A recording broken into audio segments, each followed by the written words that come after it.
મિત્રો, ભારત માતા કી જય, વંદે માતરમ। ગઈકાલે જે અમારું ટ્રસ્ટ સેવાયત સંપત્તિ ફાઉન્ડેશન જે સેવાકીય પ્રવૃત્તિ વર્ષોથી કરી રહ્યું છે, છેલ્લા 15 વર્ષથી, ત્યારે હું ગઈકાલે જે ઘટના બની છે એ બાબત આજે હું મોરબીની પ્રજાને એક મારે સંદેશ પહોંચાડવો છે કે બધા ન્યૂઝમાં આવ્યું છે। તો ગઈકાલે હું મારા પરિવાર સાથે રાજકોટ હતો, ત્યારે મને આવરા તત્વનો જે આ લુખા તત્વ હતો એનો મને ફોન આવ્યો કે તમારા કોઈ શાળા સાથે કે મારે તમારા પાર્ટનર સાથે માથાકૂટ થઈ છે, મને ગાળો બાળો દે છે, મારે કંઈક પેમેન્ટ આપવાનું છે।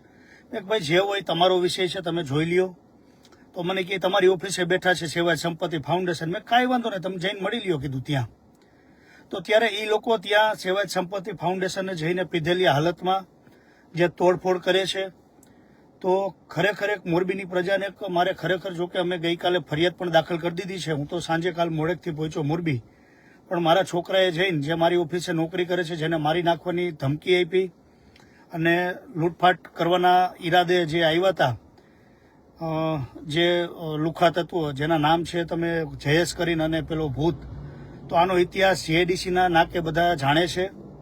ત્યારબાદ આજે સેવાયત સંપત્તિ ફાઉન્ડેશન જે કાર્ય કરી રહ્યું છે એમાં ખરેખર જે કહેવાય વિઘ્ન સંતોષી માણસોને મજા નથી આવતી એ સેવા કરે છે એમાં।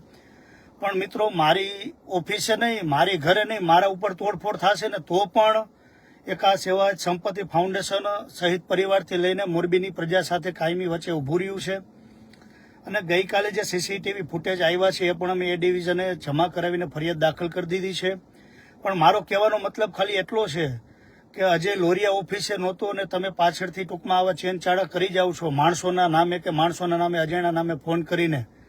તો તમે હું હોય ત્યારે લપ કરવા આવો ને, હું હોય ત્યારે તમે માથાકૂટ કરો ને જે હોય। મારી ઘરે હું વ્હાઇટ હાઉસમાં ચોથા માળે રહું છું, સેવાયત સંપત્તિએ બેસું છું, સનોરા સિરામિકની સામે મારી કોર્પોરેટર ઓફિસ છે અને જિલ્લા પંચાયતે બેસું છું।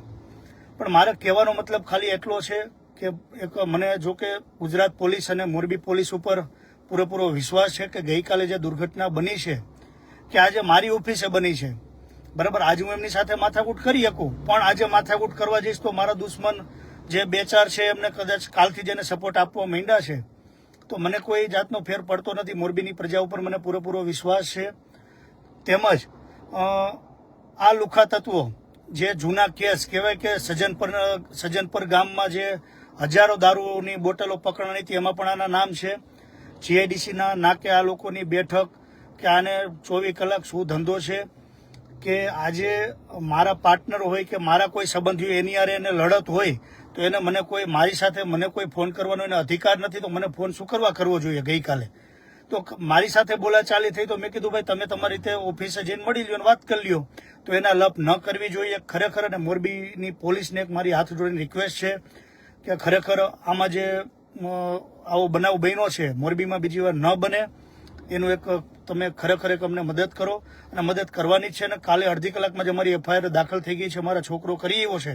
પણ એક મોરબીની પ્રજા વચ્ચે હું મીડિયા થકી એટલું કહેવા માંગુ છું કે કદાચ આવો બનાવ વારંવાર ના બને એટલા માટે તમે પણ આવા લુખાથી કહેવાય કે આટલા વર્ષોથી આના ઉપર કેટલા ક્રાઇમ છે, મોરબી પોલીસ સ્ટેશનમાં પણ ડાયરી હશે, ટંકારા પોલીસ સ્ટેશનમાં પણ આના પરિવારની ડાયરી છે। તમે જો બીજા નંબરમાં કે આ લુખા તત્વો જે કાલે ઓફિસે આવીને તોડી ગયા છે, આના સીસીટીવી ફૂટેજ પણ હું આજે રજૂ કરું છું કે હું નહોતો અને જે પાછળથી ઘા કર્યા છે અને પાછળથી તોડફોડ કરે છે, મારા માણસો પણ નહોતા। એને એમ હતું કે એ કદાચ એની સાથે લેવડ દેવડ જે હોય મારી ઓફિસે બેઠા હશે, પણ એ ક્યાં કોઈ હતું નહીં। તો આનું સત્યમ એવું જઈતે મોરબી પોલીસને એક મારી નમ્ર વિનંતી છે કે આને ખરેખર એક કાયદાનો ભાન કરાવવું જોઈએ અને ભાન કરાવશે જ મોરબી પોલીસ તેમજ ગુજરાત પોલીસ ઉપર મને ખરેખર ભરોસો છે। ભારત માતા કી જય, વંદે માતરમ। અને બીજું એ કહું છું કે કદાચ સેવાયત સંપત્તિ ફાઉન્ડેશન દિવસે ને દિવસે કદાચ મારા ઉપર જેને માછલા ધોવા હોય, મારા ટ્રસ્ટ ઉપર ધોવા હોય, અમારી ટીમ ઉપર ધોવા હોય, અમને કોઈ જાતનો ફરક પડતો નથી। સેવાયત સંપત્તિ ફાઉન્ડેશન કાયમી ને કાયમી માટે મોરબીની પ્રજા માટે, ગુજરાત ભારત દેશના જે જવાનો શહીદ થાય છે એમના માટે કાર્યરત રહેશે ને રહેશે। ભારત માતા કી જય, વંદે માતરમ।